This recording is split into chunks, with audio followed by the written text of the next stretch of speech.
Hello बच्चों। चलिए आज हम लोग देखेंगे क्लास 12 का फिजिक्स का फर्स्ट चैप्टर जिसका नाम है इलेक्ट्रिक चार्जेस एंड फील्ड्स। हम इसमें पूरा बोर्ड का सिलेबस कवर करेंगे और आईआईटी जेई लेवल का पूरा क्वेश्चन सॉल्व करेंगे। तो चलिए आज हम लोग थ्योरी सेक्शन से जुड़ते हैं जिसका नाम और इस चैप्टर का नाम है इलेक्ट्रिक चार्जेस एंड फील्ड्स। चलिए आज हम टॉपिक वाइज देखेंगे। तो सबसे पहला जो टॉपिक है, सबसे पहले आप जान लो कि ये चैप्टर जो है वो इलेक्ट्रोस्टैटिक है। इस यूनिट का नाम है इलेक्ट्रोस्टैटिक्स।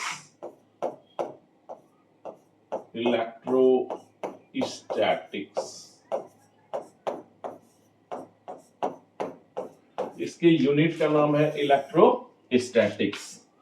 अच्छा, तो हम समझेंगे कि इलेक्ट्रोस्टैटिक्स क्या है, लेकिन अभी जान लो कि इलेक्ट्रोस्टैटिक्स में आपको दो चैप्टर 12th में पढ़ना है। दो चैप्टर है इलेक्ट्रोस्टैटिक में। सबसे पहला जो चैप्टर है वो है electric charge. First chapter electric charge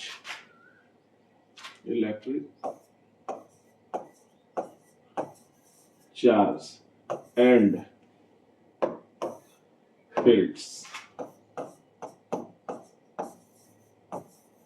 electric charge and fields. दूसरा जो चैप्टर है वो है electric potential.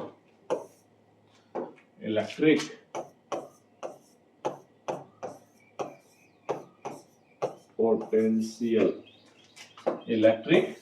Potential and capacitance.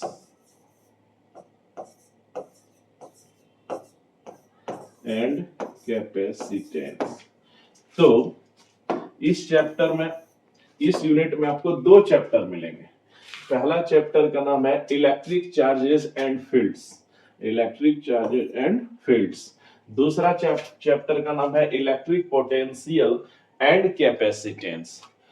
तो यूनिट का नाम है इलेक्ट्रोस्टैटिक्स। दो चैप्टर है इसमें।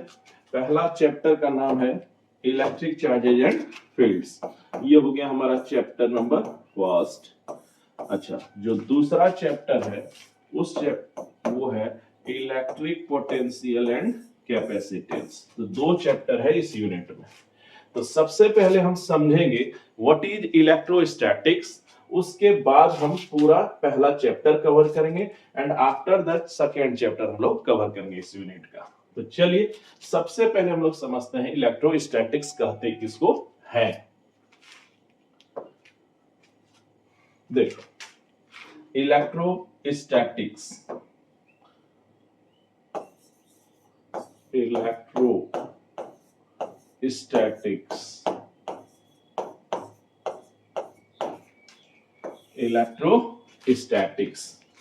देखो, इलेक्ट्रोस्टैटिक यूनिट का नाम है, तो हम समझते हैं कि इलेक्ट्रोस्टैटिक्स कहते किसको। देखो, इलेक्ट्रोस्टैटिक्स बेसिकली दो वर्ड से मिलकर बना है। पहला है इलेक्ट्रो, आप समझ सकते हैं इलेक्ट्रिक मतलब इलेक्ट्रिक, और जो दूसरा बना है वो है स्टैटिक्स।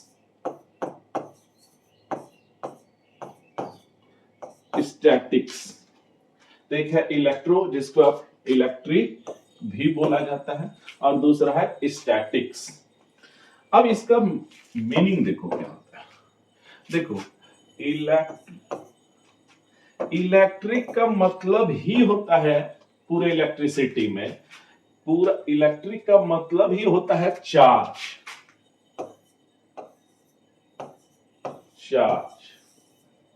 ठीक है। और जो स्टैटिक है इसका मीनिंग होता है रेस्ट।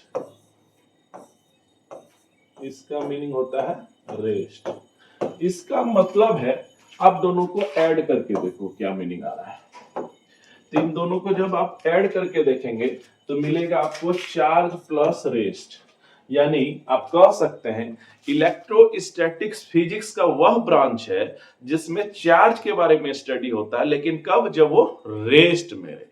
तो आप कह सकते हैं कि इलेक्ट्रोस्टैटिक्स का डिफिनेशन होगा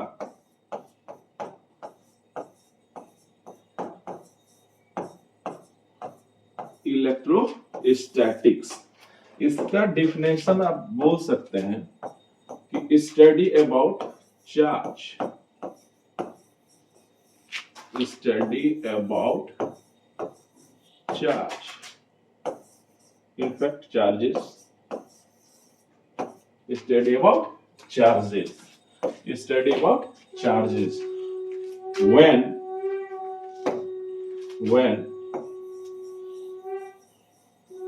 it is in rest, it is in rest, जब वो क्या रहे, रेस्ट में रहे, जब वो क्या रहे, रेस्ट में रहे। तो इलेक्ट्रोस्टैटिक्स फिजिक्स का वह ब्रांच है जिसमें चार्ज के बारे में स्टडी होता है, और चार्ज क्या होता है, रेस्ट में। जब वो रेस्ट के बारे में, जब वो रेस्ट में रहता है तब जो चार्ज का स्टडी किया जाता है उसी ब्रांच को कहा जाता है इलेक्ट्रोस्टैटिक्स। अच्छा, इलेक्ट्रोस्टैटिक्स का कहाँ यूज होता है, इसका कुछ एप्लीकेशंस आपको हम बता दे रहे हैं। देखो, पूरा इसी के बारे में हमको पढ़ना है। देखो, सबसे पहले आप कभी देखे होंगे ये जो थंडरिंग होता है ना, थंडरिंग है ना, जब रेनी सीजन में आप देखते होंगे कि बिजली कड़कता है तो उसमें देखे होंगे बहुत सारा इलेक्ट्रिसिटी निकलता है। तो वो जो नेचर होता है ना उस इलेक्ट्रिसिटी का, जो क्लाउड के टक्कर होने से होता है, वो याद रखना, वो स्टैटिक नेचर का चार्ज डेवलप करता है। यानी आप कह सकते हैं कि थंडरिंग इसका एक सिंपल एग्जांपल है, थंडरिंग। तो सबसे पहला आप तो कह सकते हैं कि थंडरिंग है,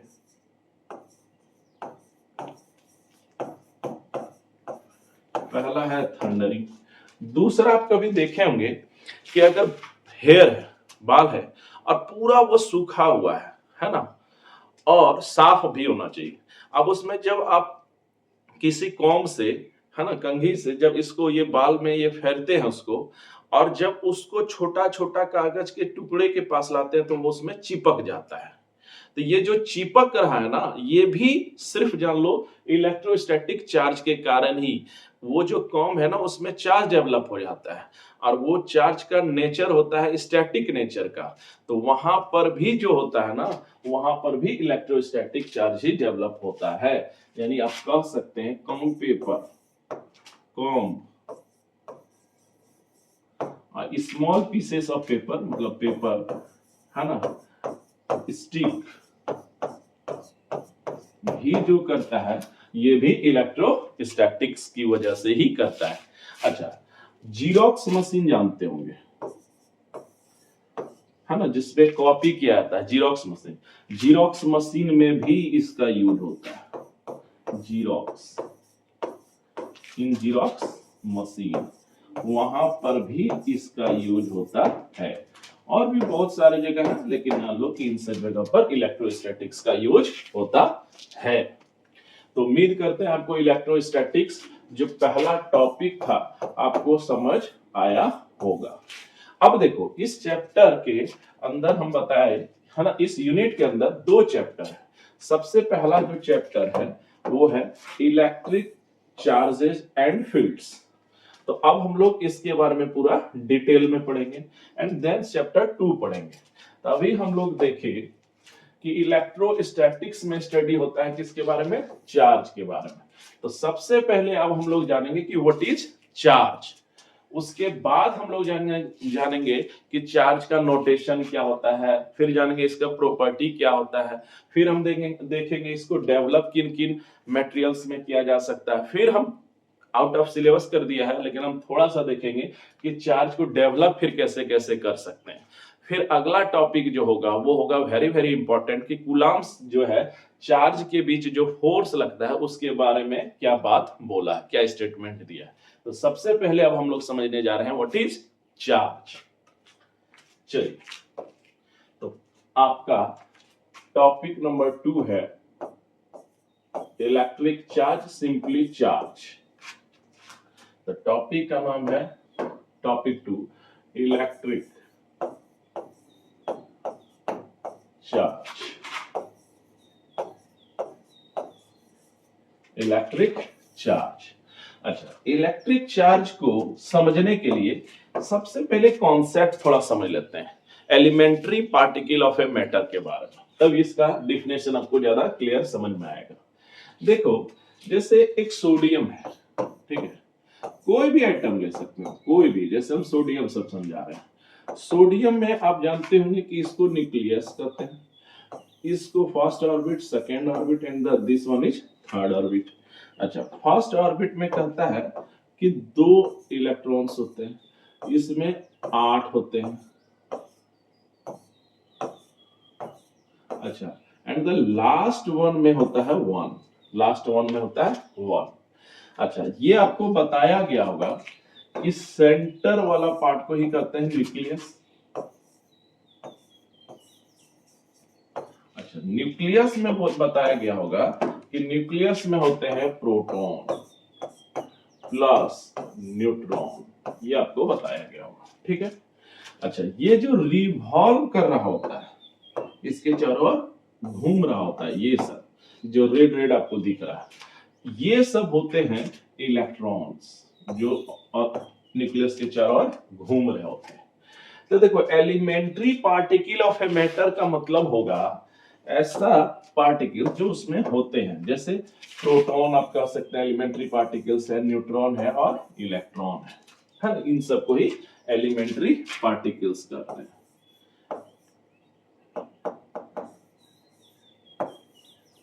elementary particles, elementary particles, elementary particles का मतलब होगा प्रोटॉन, है ना, न्यूट्रॉन और इलेक्ट्रॉन। बेसिकली आपको चूंकि चार्ज पर ही फोकस करना है, तो आप ध्यान रखिएगा प्रोटॉन और इलेक्ट्रॉन, बेसिकली प्रोटॉन पर ध्यान रखना और इलेक्ट्रॉन पर। अब हम लोग चार्ज का डिफिनेशन समझ पाएंगे। तो एलिमेंट्री पार्टिकल्स का मतलब होगा प्रोटॉन, न्यूट्रॉन और इलेक्ट्रॉन। अब ये क्या होता है, अब हम इसको समझेंगे। इलेक्ट्रिसिटी का डिफिनेशन तब क्या है, तो इलेक्ट्रिक चार्ज का डिफिनेशन क्या है। देखो, कहता है कि इलेक्ट्रिक चार्ज जो होता है ना, किसी भी मैटर का जो एलिमेंट्री पार्टिकल्स है, जैसे कि प्रोटॉन है, न्यूट्रॉन है, इन सब का वह प्रॉपर्टी है जिसके कारण ये इलेक्ट्रिक फोर्स या तो प्रोड्यूस करता है या फिर एक्सपीरियंस करता है। तो हम लोग डिफिनेशन अब देंगे इलेक्ट्रिक चार्ज का। तो चार्ज का डिफिनेशन क्या होगा, बेस्ड डिफिनेशन। चार्ज बोले तो इलेक्ट्रिक चार्ज, इसका डिफिनेशन होगा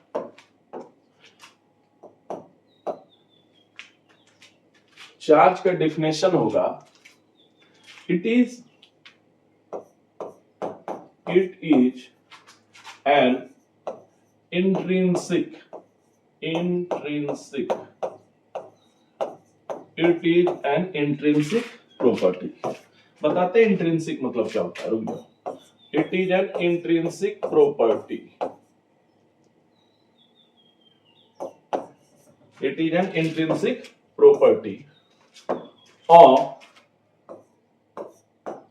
of an elementary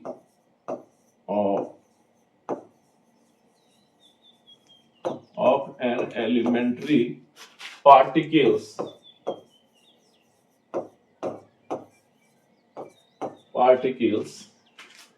of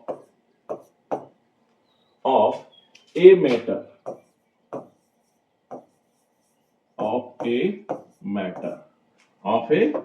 matter due to which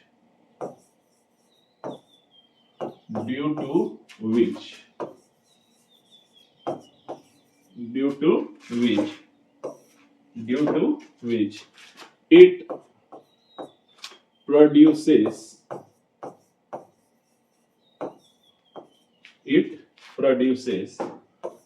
or experience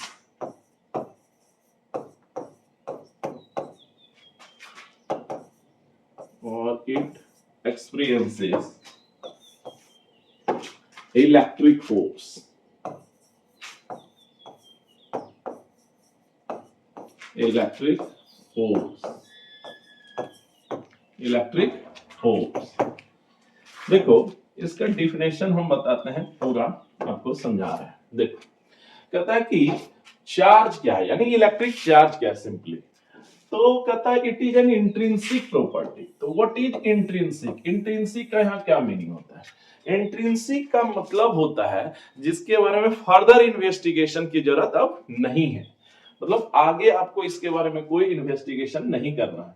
it is an intrinsic property of an elementary particle. Elementary particles बोले तो प्रोटॉन और इलेक्ट्रॉन, प्रोटॉन और इलेक्ट्रॉन्स ऑफ ए मैटर। एक matter कोई भी चीज कैसे बनाता है? एटम से बना। एटम में मेनली कौन कौन रहते हैं? प्रोटॉन, इलेक्ट्रॉन और न्यूट्रॉन। तो एलिमेंट्री पार्टिकल्स का मतलब होगा प्रोटॉन और इलेक्ट्रॉन। ड्यू टू विच, जिसके कारण क्या करता है ये, या तो ये प्रोड्यूस करता है इलेक्ट्रिक फोर्स, या तो ये एक्सपीरियंस करता है इलेक्ट्रिक फोर्स। या तो ये प्रोड्यूस करेगा, या तो इलेक्ट्रिक फोर्स प्रोड्यूस करेगा, या तो वो एक्सपीरियंस करता है। तो ऐसे ही चीज को कहा जाता है इलेक्ट्रिक चार्ज। तो इलेक्ट्रिक चार्ज का बोल सकते हैं डिफिनेशन कि ये किसी भी मैटर के एलिमेंट्री पार्टिकल, बेसिकली प्रोटॉन और इलेक्ट्रॉन का वह प्रॉपर्टी है जिसके कारण या तो इलेक्ट्रिक फोर्स वो डेवलप करता है, या तो वो एक्सपीरियंस करता है। देखो जैसे आप 7th 8th में पढ़े होंगे कि जैसे एक पॉजिटिव चार्ज है, सपोज एक चार्ज और है पॉजिटिव चार्ज। ध्यान से समझो इसको समझने के लिए। अब देखो ये कुछ डिस्टेंस पर है, तो ये दोनों आपको पढ़ाया गया होगा कि ये दोनों रिपेल करते हैं, यानी फोर्स मार रहा है। ये दोनों क्या कर रहा है? ये प्लस है, ये भी प्लस है, तो अब रिपेल कर रहा है, यानी फोर्स लगा रहा है। तो वही कर रहा है, या तो ये क्या करेगा? इलेक्ट्रिक फोर्स डेवलप करेगा, यानी ये इलेक्ट्रिक फोर्स डेवलप कर रहा है तभी तो ये कर रहा है। अगर यहाँ ये प्लस है और ये माइनस है, तो ये एक दूसरे को क्या करेगा? अट्रैक्ट करेगा, यानी एक दूसरे पर क्या लगाएगा? फोर्स लगाएगा। तो ये हो किसके वजह से रहा है? चार्ज की वजह से रहा है। इसलिए कहा जाता है कि चार्ज जो होता है ना किसी भी एलिमेंट्री पार्टिकल का, वह बेसिक या फंडामेंटल प्रॉपर्टी है जिसके कारण यह क्या करता है? इलेक्ट्रिक फोर्स या तो एक्सपीरियंस करता है या तो प्रोड्यूस करता है। तो उम्मीद करते हैं चार्ज का डेफिनेशन आप समझ गए होंगे। चलिए अब हम लोग देखेंगे कि चार्ज को बेसिकली दिखाते किससे हैं। चार्ज को बेसिकली दिखाया किससे जाता है? तो charge is generally denoted by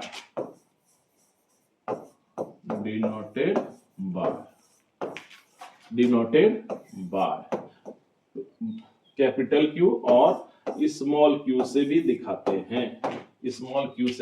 हैं। यानी चार्ज को कैपिटल क्यू और स्मॉल क्यू से दिखाने का प्रथा है। दूसरा है कि इसका एसआई यूनिट क्या होता है? SI unit of electric charge बोले तो चार्ज, इसका क्या होता है? तो एसआई यूनिट होता है कूलम। ये एक साइंटिस्ट के नाम पर रखा गया जिसको सी से दिखाते हैं। क्या कहते हैं? कूलम। अच्छा अगला है, यानी चार्ज को बेसिकली कैपिटल क्यू और स्मॉल क्यू से दिखाते हैं, और चार्ज का एसआई यूनिट कूलम होता है, जो कि एक साइंटिस्ट का नाम है जिसको सी से दिखाते हैं। अच्छा इसका सीजीएस यूनिट भी आप जान लो।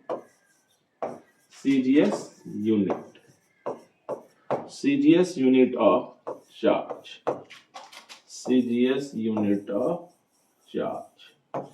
इसका होता है स्टैट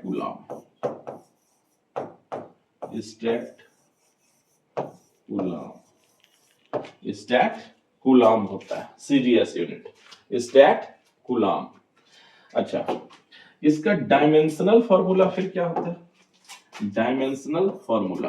अच्छा, डायमेंशनल फॉर्मूला आप जानते होंगे कि ऐसे लिख दो और यहां लिख दो सिर्फ चार्ज। इसको पढ़ेंगे हम लोग, क्या क्या पढ़ेंगे बच्चा लोग, इसको पढ़ेंगे डायमेंशनल फॉर्मूला चार्ज। आप इस ब्रैकेट में लिख दोगे ना, तो यहाँ इसको डायमेंशनल बोलते हैं, डायमेंशनल फॉर्मूला चार्ज। तो डायमेंशनल फॉर्मूला ऑफ चार्ज होगा एटी। एटी कैसे, तो देखो आपको पता होगा क्लास 11th का कि देयर आर 7 फंडामेंटल यूनिट्स। तो देखो यहां पर होता है I is equal to, suppose I is equal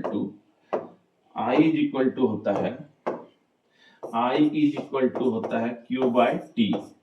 ठीक है, I क्या है, करंट है, और Q क्या है, चार्ज है, T क्या है, टाइम। तो यहां से अगर हम लोग देखेंगे तो निकलेगा Q बराबर आई टी। अब I क्या होता है, तो I का होता है A और टाइम का होता है T, तो वहां पर क्या होगा AT, इसलिए इसका डायमेंशनल फॉर्मूला होता है AT। तो उम्मीद करते हैं आपको डायमेंशनल फॉर्मूला समझ आया होगा।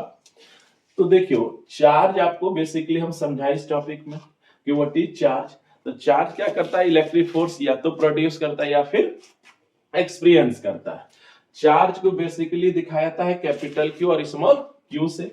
चार्ज का एसआई यूनिट जहां तक बात करेंगे तो कूलाम होगा, है ना। अच्छा, सीजीएस यूनिट जो होता है वो होता है स्टैट कूलाम होता है।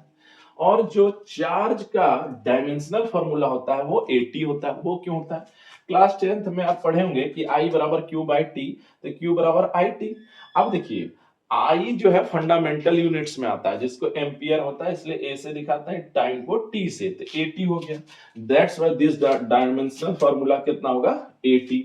अच्छा, अब है कि ये कैसा क्वांटिटी होता है, क्या ये वेक्टर क्वांटिटी है, क्या ये स्केलर क्वांटिटी है। तो सबसे पहले वेक्टर क्वांटिटी और स्केलर क्वांटिटी है कि नहीं है। तो चार्ज बेसिकली एक scalar quantity, charge is a scalar quantity, scalar quantity।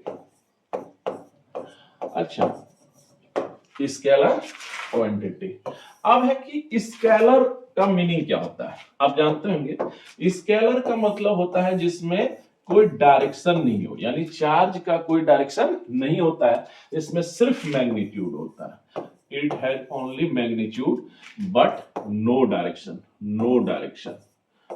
तो ये चीजें, तो उम्मीद करते हैं आपको ये भी बात समझ में आया होगा। यानी चार्ज एक स्केलर क्वांटिटी है ना, इसमें सिर्फ मैग्नीट्यूड मतलब होगा, डायरेक्शन नहीं होगा। तो उम्मीद करते हैं चार्ज के बारे में ये फंडामेंटल चीजें आपको पता चली होंगी। तो चलिए एक बार हम लोग तेजी से इसको रिपीट करते हैं, इस पूरे चैप्टर को अभी तक जितना बताया गया। देखिए टॉपिक 1 में आपको हम पहले बताया electrostatics. What is electrostatics. Electrostatics क्या पता है, electro plus statics. Electro electric से बना, इलेक्ट्रिक का मतलब चार्ज होता है, स्टैटिक्स का मतलब रेस्ट होता है, यानी चार्ज क्या है, रेस्ट में है। इसका मतलब है इलेक्ट्रोस्टैटिक आप कह सकते हैं कि फिजिक्स का वह ब्रांच है जिसमें चार्ज के बारे में स्टडी होता है जब वो रेस्ट में होता है। ठीक है, अच्छा इसका कुछ एप्लीकेशंस है, जैसे थंडरिंग आप देखते होंगे ना, जब बिजली कड़कता है तो वहां पर इलेक्ट्रोस्टैटिक चार्ज ही डेवलप होता है। कॉम और पेपर जो स्टिक कर जाता है ना, जैसे कॉम को हेयर में ये कर दिए, चला दिए, और उसके बाद पेपर छोटा छोटा पेपर के पास लाते हैं और वो चिपक जाता है, ये भी इलेक्ट्रोस्टैटिक वजह से होता है। जीरोक्स मशीन में भी इसी का यूज होता है। अच्छा, अब है कि जब चार्ज के बारे में स्टडी होता है इलेक्ट्रोस्टैटिक, तो बहुत ऑब्वियस सी बात है कि आपको पढ़ना है चार्ज क्या है। इसलिए टॉपिक 2 में हम आपको बताए थे इलेक्ट्रिक चार्ज। अच्छा, इलेक्ट्रिक चार्ज समझने के लिए इसका डेफिनेशन आपको जानना चाहिए एलिमेंट्री पार्टिकल्स। तो एलिमेंट्री पार्टिकल्स जो होता है किसी भी मैटर का, आपको हम बताए प्रोटॉन इलेक्ट्रॉन होते हैं। प्रोटॉन और इलेक्ट्रॉन, इलेक्ट्रॉन पर माइनस होता है, इलेक्ट्रॉन पर माइनस होता है ना। प्रोटॉन, इलेक्ट्रॉन और न्यूट्रॉन, है ना। अच्छा, अब हम फिर क्या बताए थे कि इलेक्ट्रिक चार्ज तब क्या होता है, तो बोला जाता है it is an intrinsic property. ये किसी भी मैटर का जो एलिमेंट्री पार्टिकल है जैसे प्रोटॉन और इलेक्ट्रॉन है उसका इंट्रिंसिक प्रॉपर्टी है। इंट्रिंसिक मतलब बताए थे जिसके बारे में फर्दर इन्वेस्टिगेशन या है ना कि या एक्सपेरिमेंट करने के बारे में कोई जरूरत नहीं है। और ये क्या करता है, इलेक्ट्रिक फोर्स प्रोड्यूस करेगा या फिर उसको एक्सपीरियंस करेगा, ये आपको हम बताए थे। उसके बाद बताए थे कि चार्ज को बेसिकली कैपिटल क्यू और स्मॉल क्यू से दिखाते हैं। अच्छा, चार्ज का एसआई यूनिट आपको हम क्या बताए थे, कूलम्ब सी, तो सी होता है। अच्छा, फिर होता है एसआई यूनिट, फिर सीजीएस यूनिट क्या होता है, स्टैट कूलम्ब होता है। और इसका डायमेंशनल फॉर्मूला जो होता है वो होता है एटी। क्या होता है, एटी। क्यों, क्योंकि आई बराबर क्यू बाई टी, तो क्यू बराबर आई टी, और आई का आपको पता होगा क्लास 11th में, ए से दिखाते हैं एम्पियर और टी का टाइम से, इसलिए होता है एटी। उसके बाद ये किस तरह का क्वांटिटी है, तभी हम बताइए स्केलर क्वांटिटी है। कैसा क्वांटिटी है, स्केलर क्वांटिटी है। स्केलर का मतलब होता है जिसमें सिर्फ मैग्नीट्यूड हो, इसका कोई डायरेक्शन नहीं हो। तो उम्मीद करते हैं यहां तक आपको समझ आया होगा। आज का लेक्चर हम यहीं रोक रहे हैं, नहीं तो वीडियो और लेक्चर आपका बहुत बड़ा हो जाएगा। अगले लेक्चर में हम लोग समझेंगे इसका प्रॉपर्टीज देखेंगे, किन मटेरियल्स पर इसको डेवलप किया जा सकता है ये देखेंगे, फिर कैसे डेवलप किया जा सकता है ये भी देखेंगे, एंड देन हम लोग कूलम्ब्स फोर्स पढ़ेंगे। तो उम्मीद करते हैं आपको ये लेक्चर अच्छा लगा होगा। अगर अच्छा लगा हो तो चैनल को लाइक करना, शेयर करना एंड सब्सक्राइब करना।